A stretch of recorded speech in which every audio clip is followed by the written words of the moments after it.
Minecraft 1.20 pre-release 1 is now here, so that means we are now in pre-releases, which means the 1.20 update is so close. My guess is it'll probably be early June. This time last year, it was 119 Snapshot, I think 20, yeah, it would be 22W19A, and then after that was the pre-release, and I think there was 4 pre-releases for 119, so if that follows the same pattern, my guess is probably the first Tuesday in June, but that's just a guess. There's no confirmed release date for 120 just yet, so we'll have to wait. As soon as there is one, I will let you guys know, so make sure to subscribe. So let's now jump to what's new. It is a very small one, like most pre-releases are. There's one change, a few technical changes, and then quite a few bugs. So the first change involves beds, wall, and carpet. It works for any type of these blocks. I've just got 3 random ones. And basically what you can now do is you can now dye them to any colour. You do not need to make it with the coloured wall, nor do you need to actually make the bed before you dye it. So as you can see, I've got a blue bed right here, and I can change it to any colour. I can throw the pink one in and change that one to any colour. This is so good. This was done through data packs on Java, but it's so good to see it in a vanilla game, so you don't need to actually have a data pack. And obviously if the bed colour is the same colour as the dye, it will give you no output, so it won't consume your resources. But this also does work with wool. Now I don't actually know how it works with wool. Okay, it's 1 wool and 1 dye, as you can see, and once again it can be turned into any colour. It will give you 1 for 1, so it's not more efficient to get it first. And it also does work with carpets, which is interesting, because this way I think it would definitely be more efficient to dye your wall first before making the carpets. But it's useful if you have a load of spare red carpets, let's say from Woodland Mansions, and then at some point in the future you want them to be blue.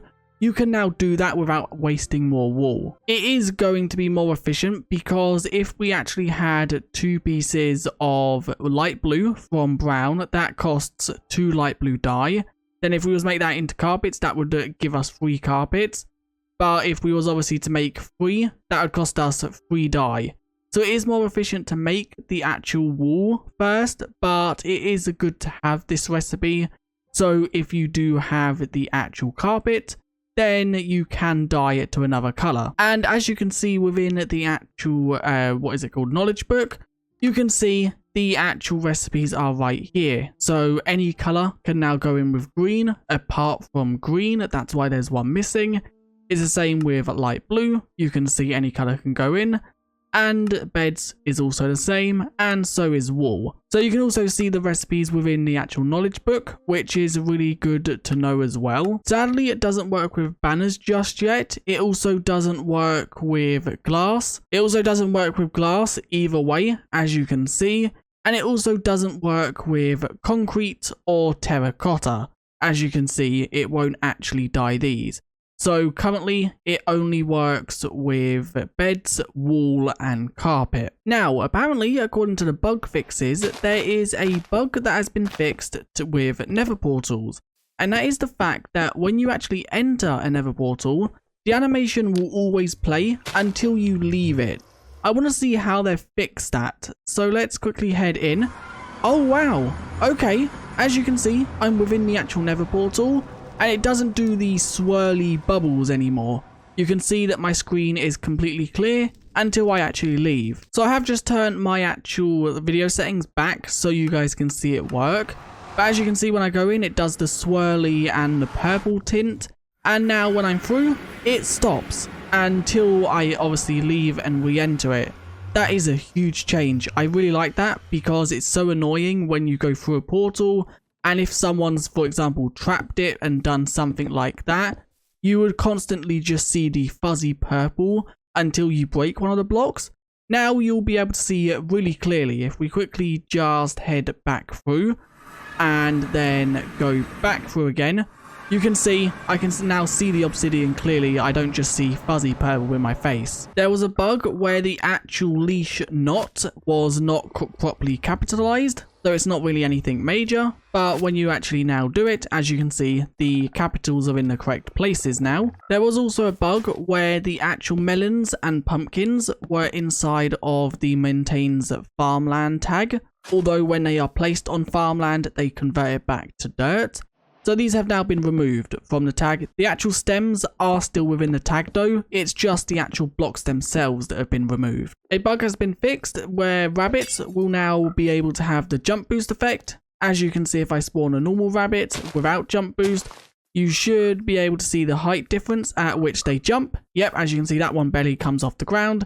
These ones are jumping a lot higher. This does also work with high numbers, so if we give them all jump boost 13, or max, which is 255, as you can see, they zoom up into the air. Oh, it's now raining rabbits. I was just looking at some other patch notes, and I've just heard a load of rabbits die where they've obviously fell back down to the ground. There was a bug with honey, where if the actual center of the player or entity wasn't over the actual honey block, they wouldn't be pulled and pushed by the honey. That is now fixed, and as you can see, although the center of me is over this block right here, the actual honey is still moving me about. And that should be the same with other entities as well. There was a bug where your sprinting particles on the edge of blocks would be too far to one side. That is now fixed, and as you can see, they are right under my feet.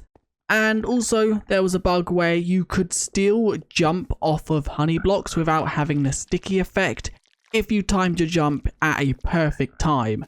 That is now patched, and at no point will you be able to jump off of honey blocks. Did I call it slime? At no point will you be able to jump off honey without having the sticky effect. There are quite a few more bugs if we quickly just look at some of them. A lot of them are just capitalizations inside of wordings are wrong. One I do quickly just want to mention is this one. Placing an end crystal when entering the end prevents the ender dragon from spawning.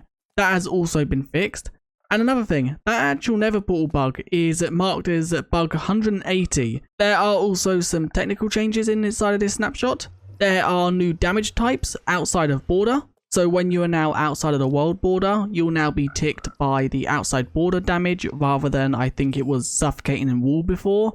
And there is now generic kill as well. There's also changes to loot tables, and there's also changes in server properties encoding.